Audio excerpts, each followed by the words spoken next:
Indonesia में G20 summit में हिस्सा लेने के लिए पीएम मोदी रवाना हो रहे हैं। कहा, वैश्विक चिंता के प्रमुख मुद्दों पर करेंगे व्यापक चर्चा। तो इंडोनेशिया के लिए रवाना हुए हैं पीएम मोदी। आपको बता दें, बाली के G20 सम्मेलन में वो शामिल होंगे। 16 नवंबर तक इंडोनेशिया में रहेंगे पीएम मोदी। तो 3 दिन का उनका ये दौरा, G20 समिट के लिए वो रवाना हुए हैं, उसमें शिरकत करने के लिए। और ये इसलिए भी अहम हो जाता है क्योंकि अब G20 समिट की जो अध्यक्षता है वो आधिकारिक तौर पर अब भारत को सौंप दी जाएगी। तो अगले साल भारत ही बनेगा मेज़बान G20 समिट के लिए। और G20 समिट में तमाम जो वैश्विक मुद्दे हैं उन पर चर्चा होनी है। फूड सिक्योरिटी, एनर्जी सिक्योरिटी, स्वास्थ्य से लेकर जो तमाम मुद्दे हैं उन पर चिंतन मनन होगा। तो इंडोनेशिया के लिए रवाना हुए हैं पीएम मोदी और बाली में ये G20 समिट में शिरकत करने के लिए रवाना हो चुके हैं पीएम मोदी। तस्वीरें आपके सामने, G20 समिट में वो शामिल होंगे जिसमें वैश्विक मुद्दों पर चर्चा होनी है। तो कोरोना काल के बाद एनर्जी सिक्योरिटी, फूड सिक्योरिटी, ये तमाम मुद्दे हैं जिनको लेकर चिंतन किया जाएगा, इसको लेकर चर्चा की जाएगी। तो कैसे सभी देश मिलकर आगे बढ़ सकते हैं, इसको लेकर चर्चा की जानी है। और बाली में ये G20 समिट हो रही है। और भारत और इंडोनेशिया के बीच अगर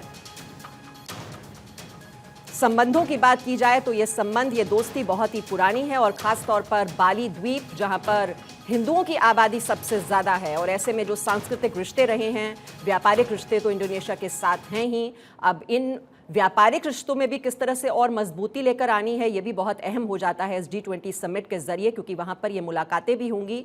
और लगभग 10 देशों के राष्ट्राध्यक्ष हैं जिनसे बायलैटरल मीटिंग्स हो सकती हैं पीएम मोदी की। तो G20 सम्मेलन में शिरकत करने के लिए पीएम मोदी रवाना होते हुए आप देख रहे हैं। और G20 समिट बहुत ही महत्वपूर्ण मानी जा रही है। वैश्विक मुद्दों पर वहां पर ये चिंतन मनन किया जाएगा, उसी को लेकर अब चर्चा को आगे बढ़ाया जाएगा, कैसे सारे देश मिलकर आगे बढ़ सकते हैं। और दुनिया के सामने इस वक्त जो चुनौतियां हैं, जो चैलेंजेस हैं, कैसे सब परस्पर सहयोग बनाते हुए आगे बढ़ें, किस तरह से वो तालमेल होना चाहिए तमाम देशों के बीच। क्योंकि G20 ग्रुप की जब हम बात करते हैं तो तमाम जो बड़ी बड़ी अर्थव्यवस्थाएं हैं वो मिलकर अब ये तय करेंगी, जो आर्थिक एजेंडा होगा वो भारत की ओर से तय होगा, क्योंकि अगली बार मेजबान भारत ही बनने वाला है G20 समिट का। और उस लिहाज से ये G20 समिट बहुत ही ज़्यादा महत्वपूर्ण हो जाती है, क्योंकि आधिकारिक तौर पर अब मेज़बानी इंडोनेशिया भारत को सौंप देगा। तो इंडोनेशिया के बाली के लिए रवाना होते हुए आप देख रहे हैं पीएम मोदी। 16 नवंबर तक इंडोनेशिया में रहेंगे पीएम मोदी। G20 शिखर सम्मेलन और कौन कौन इसमें शामिल होगा वो भी हम आपको दिखा रहे हैं। 14 से 16 नवंबर तक बाली में आयोजित होगा G20 शिखर सम्मेलन। आपको बता दें, 3 सत्रों में ये शिखर सम्मेलन होगा। और जो पहला सत्र, जैसा मैं आपको बता रही थी, जो फूड सिक्योरिटी है, एनर्जी सिक्योरिटी है, उसको लेकर ये चर्चा होने वाली है।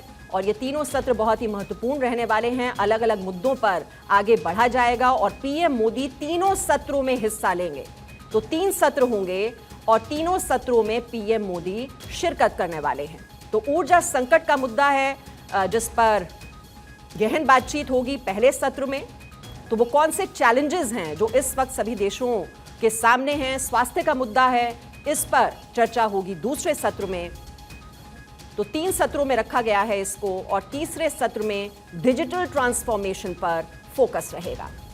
तो डिजिटल जो है, जो हम यहाँ पे भी प्रधानमंत्री मोदी लगातार डिजिटल इंडिया की बात करते हैं, लेकिन जब हम तमाम देशों की बात करें, G20 समूह की बात कर रहे हैं, तो डिजिटल ट्रांसफॉर्मेशन, किस तरह से सभी देश परस्पर मिलते हुए आगे बढ़ सकते हैं डिजिटल वर्ल्ड में, उसको लेकर भी ये चर्चा की जाएगी।